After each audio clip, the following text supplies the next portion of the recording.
Pen Made Mightier without poison. Hi, welcome to Pen Made Mightier. I'm Gideon Ray, and I'm really excited to be here today.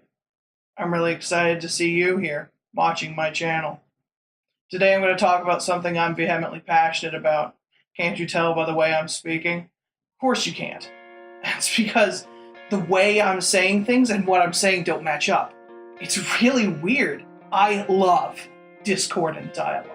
It's really powerful, hellishly underused, and it can really sell points that are really hard to get across to the audience without even trying, all with a little bit of razzmatazz. I can think of a lot of great examples for this, but most of them are all from BBC shows these days. I don't know why it's so prevalent in British entertainment and not seen as often in American, but it definitely has me curious. One of the ones I find most compelling comes from a show called Luther. And if you haven't watched Luther, do yourself a bit of service and go watch Luther. When I watched it, it was all on Netflix. Idris Elba at his best. It is a show worth watching. It is a police procedural in the loosest sense of the terms, but trust me, I don't watch police procedurals. I love Luther. It has one of the best uses of discordant dialogue I've ever seen. In the second season, they catch a perp right off the bat, and they take him into a room, and he just starts rambling. When I was a little boy, I read a magazine article about footbinding in China. Do you know how it was done? They sway the young woman's feet in strips of cloth, bending the toes under the foot, breaking the bones. And the way the women were forced to walk resulted in hypertrophy of the hip muscles and the perineum. It gave them very muscular vaginas. What the hell was that? He's talking about foot binding in China, and the way he says it in that whispered tone just lets you know he is not a good person. That's because if we hear about foot binding in China, we expect it to be from a philosophical point of view, a professor's point of view. Well, you see, class, in China, they bind the feet of the women to make them small, compact, and dainty. This is seen as very beautiful to many people, and although it is a torturous and barbaric practice, it's one still commonly practiced to this day. It's not something we expect to see discussed in that way. There's lots of other great examples of it, though. Another one is from BBC's Sherlock, when Moriarty first appears. Westwood? Do you know what happens if you don't leave me alone, Sherlock? To you? Oh, let me guess. I get killed. Kill you? No, don't be obvious. I mean, I'm gonna kill you anyway someday. I don't want to rush it, though. I'm saving it up for something special. No. If you don't stop prying, I'll burn you. I will burn the heart out of you. See? Moriarty has this jovial tone. He sounds like a kid in a toy store, and he's talking about burning the life out of people. Not a guy I'd want to see in a dark alley. But if he came out and he was all gruff, I'm gonna burn you, Sherlock. I'm gonna burn your soul out. Ooh, yeah, I don't know why I went into this, but it happened. If he came out and was gruff and aggressive and full of fire, it would lose all of its impact, because we expect people to be making threats in that sort of tone.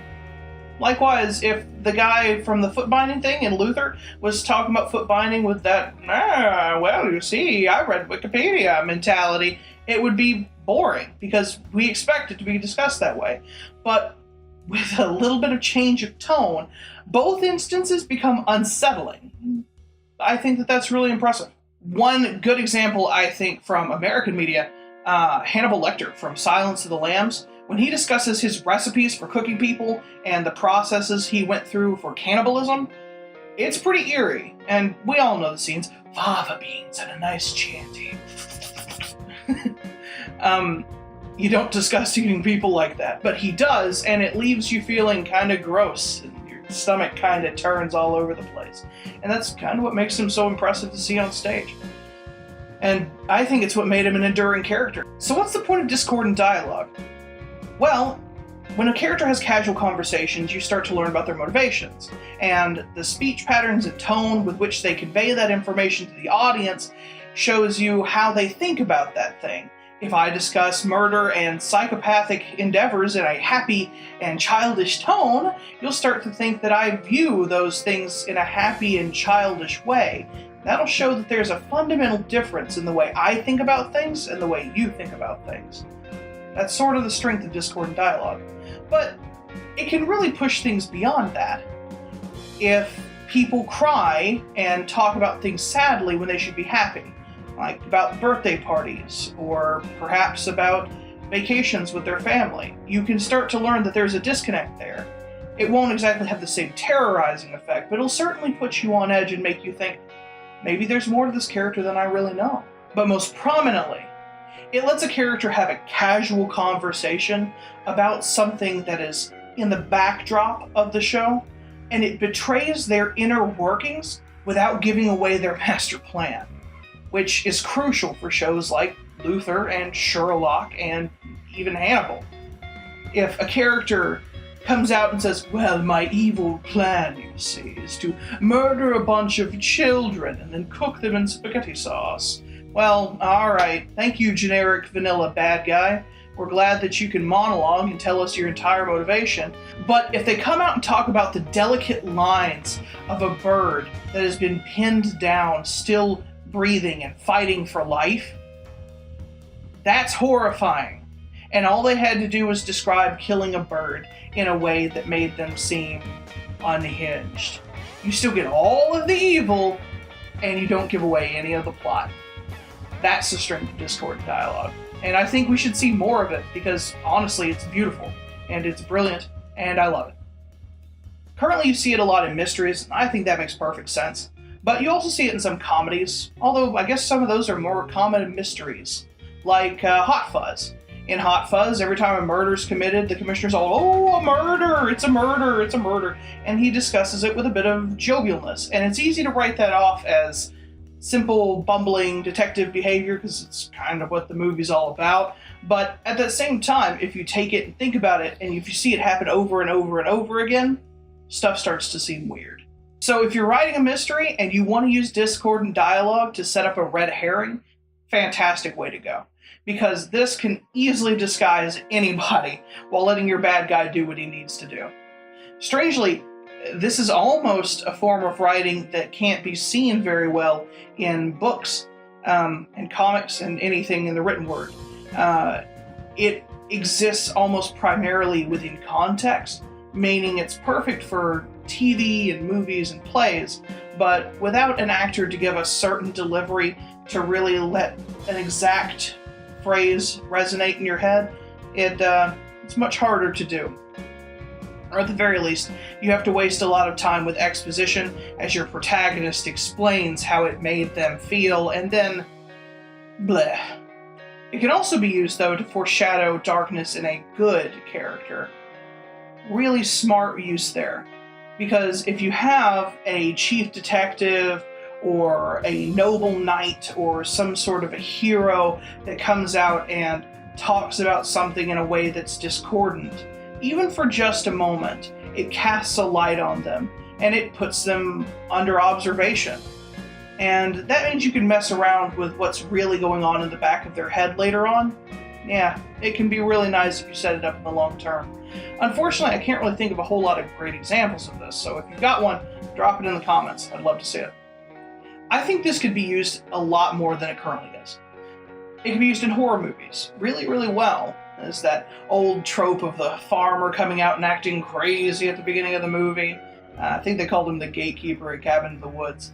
But you can have somebody come out, discuss something discordantly, and either be throwing off things or just setting the mood Hell, you could even have your killer use some discordant dialogue to set things up as sort of a secret slasher, something kind of a la Scream. Of course, we should keep seeing it in mystery, obviously, but it would also be kind of nice to see it in sci-fi. I don't feel like sci-fi gets enough depthful writing that focuses on characters because it's so focused on building its sci-fi. And that's easy to see why. When you've got an alien race and cultures or robotics and deep mental traumas to think through and the pros and cons of robotic limbs and gravity that can turn off and destroying stars and all the different things you have in sci-fi, it can be hard to focus on little moments of personal writing. Although that's not to say it hasn't been done, and not to say that it shouldn't be done again. But mainly, this should be used more in long-running TV shows. Sherlock is one of those 1 to 3 episodes a year things, and Luther's one of those maybe it'll get another season, and if it does, it's like 6 episodes, maybe, if we're lucky. But if this was in a long-running TV show, something that you can see over the course of like 26 to 50 episodes, and you get some discordant dialogue in the first 3 or 4, and you watch it play out over a long, systematic series that culminates in this darkness being revealed, it could be a fantastic setup for an epic conclusion. Even for police procedurals, which I've said I don't really like most of the time, you could set up killers before they're killers. You could set up corruption before we see it happen. It would be really nice to see that little bit of variety come back into our procedural writing, because we just don't see enough of it. And honestly, I doubt the police procedural will ever completely go away, but I definitely think we'll see it go the way of the sitcom unless somebody breathes some new life into it in the next few years. What do you guys think? You guys like discordant dialogue? Can you think of some more good uses of it that I haven't mentioned? Drop them down in the comments. I'm sure everybody's going to want to see them. And as always, thanks for sticking with me here on Pen Made Mightier. Have a great rest of the day. Bye now.